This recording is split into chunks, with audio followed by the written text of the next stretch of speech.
Hi സുഹൃത്തുക്കളെ, ഞാൻ അരുണാണേ. ഞാനിപ്പോൾ ഉള്ളത് ക്രൊയേഷ്യയിലാണേ.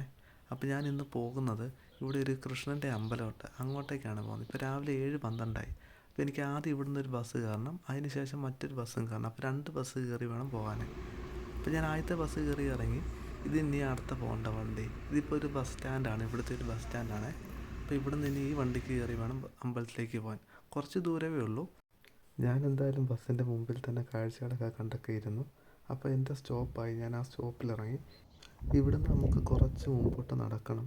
നടന്നു വരുമ്പോൾ നമുക്ക് ഇങ്ങനെ ഒരു ബോർഡ് കാണാം, ഇസ്കോൺ സാഗ്രം എന്ന്. ഇസ്കോണിൻ്റെ ഫുൾ ഫോം എന്ന് പറയുന്നത് ഇൻ്റർനാഷണൽ സൊസൈറ്റി ഫോർ കൃഷ്ണ കോൺഷ്യസൻസ് എന്നാണ്. ഇതാണ് അമ്പലത്തിൻ്റെ ഉൾവശം എന്ന് പറയുന്നത്. ഇവിടെ ഒരു കൃഷ്ണൻ്റെ രാധയുടെ വിഗ്രഹമുണ്ട്.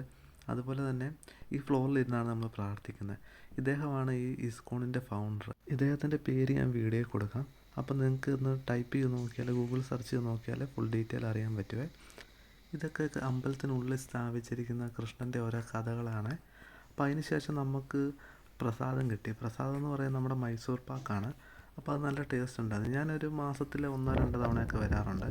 സാഗ്രെബിലുള്ള ആരെങ്കിലും ഉണ്ടെങ്കിൽ ഈ അമ്പലം അറിയാത്തതാണെങ്കിൽ ഷെർണോമിർക്സ് വന്നിട്ട് 131 ബസ്സിന് കയറിയാൽ മതി. 130. ഞാൻ ഡിസ്ക്രിപ്ഷനിൽ അതിൻ്റെ ലൊക്കേഷൻ കൊടുത്തേക്കാം. അപ്പോൾ അടുത്ത വീഡിയോ കാണാം. Bye bye.